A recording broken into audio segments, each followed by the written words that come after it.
by @PublishedNovember 15 2017 829. U.S. President Donald Trump. Source Reuters. President Donald Trump declared his first Asian tour tremendously successful as he hopped on a plane bound for Washington. But when he landed at the White House late Tuesday, he arrived with few concrete accomplishments in hand. As he jetted across the region, to 5 nations, 6 cities and 3 summits over 12 days, Trump pushed regional leaders to reshape trade deals to America's liking, but he won no firm commitments from his hosts. He opened the door to negotiations with North Korea, but then seemed to shut it again by deriding the dictator Kim Jong-un as short and fat. He did not try to push leaders to end human rights abuses. Trump has said he'll have more to say about the trip's achievements in a major statement at the White House this week. The White House would not discuss the details in advance. The trip did reveal much about Trump's traveling style. He soaked up the pageantry and was well practiced at the art of flattery. For all his tough campaign talk on trade, Trump appeared reluctant to take a confrontational stance. He cajoled and flattered leaders in Tokyo and Seoul without eliciting firm commitments for a more balanced economic relationship. At a summit in Vietnam, he vowed to hold rising superpower China accountable for unfair business and trade practices. Yet in Beijing, the president said, "I don't blame China for a growing trade gap." In the White House view, Trump accomplished what he set out to do: strengthen relationships with world leaders and lay the groundwork for more equitable trading deals. "I think the fruits of our labor are going to be incredible, whether it's the security of our nations, whether it's security of the world, or whether it's trade," Trump said before leaving the Philippines on Tuesday bound for home. But across the Pacific, Trump was reminded of the challenges that were awaiting him in Washington. As Trump and Chinese President Xi Jinping wrapped up their joint statements to the press in Beijing, they ignored shouted questions from American reporters in the Great Hall of the People. When they ducked backstage, Xi summoned his interpreter and posed an inquiry to Trump. "Who is Roy Moore?" she asked.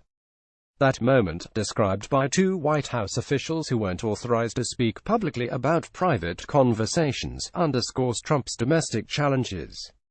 He must grapple with the uncertain fate of his tax cut plan, face the threat of a government shutdown, and decide whether to cut ties with Moore, the Republican candidate in Alabama's special Senate race, who is accused of assaulting underage girls decades ago. For most of the trip, Trump was able to leave domestic affairs behind, though he did reignite the Russia firestorm by revealing that President Vladimir Putin had insisted to him in Vietnam that Moscow didn't the 2016 election. Trump added, "And I really believe that when he tells me that, he means it."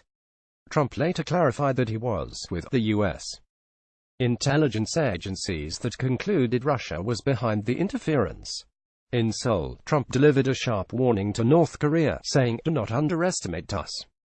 And do not try us." But he also, for the first time, signaled a willingness to negotiate with Kim, though he didn't elaborate.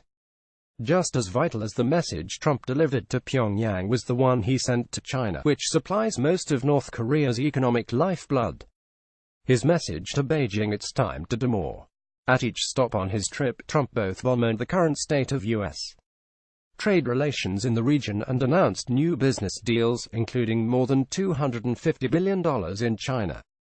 But most of those agreements were older, already agreed upon, or only promises. In Vietnam, he scolded China for unfair trade practices and delivered a forceful advocacy for bilateral trade deals, only to have 11 nations strike a multinational agreement hours later. Breaking with previous presidents, Trump largely abandoned publicly pressing foreign leaders on human rights. He said nothing about restrictions on civil liberties or press freedoms in China and Vietnam, and most notably, did not rebuke Philippine President Rodrigo Duterte for overseeing a violent drug war that includes extrajudicial killings. Senate Minority Leader Chuck Schumer called Trump's trip a flop. He seemed far more interested in pomp and circumstance, red carpets, fancy meals, and the flattery of foreign leaders than advancing American interests in a region that is increasingly looking to China for leadership, said Schumer, DNY. And after the president's performance, those countries are going to turn more to China. At least they have strength and direction, even though China will take advantage of them for sure, as they have taken advantage of us. Ever the showman, Trump reveled in the imagery of the trip, including a private tour at sunset of Beijing's Forbidden City, golf with Japanese Prime Minister Shinzo Abe, and lavish state dinners. But he was denied the dramatic moment he desired. Trump planned a secret visit to the demilitarized zone at the heavily fortified Korean border. But with Marine One just 5 minutes away, heavy fog forced his helicopter to turn around. For all the latest world news, download Indian Express app.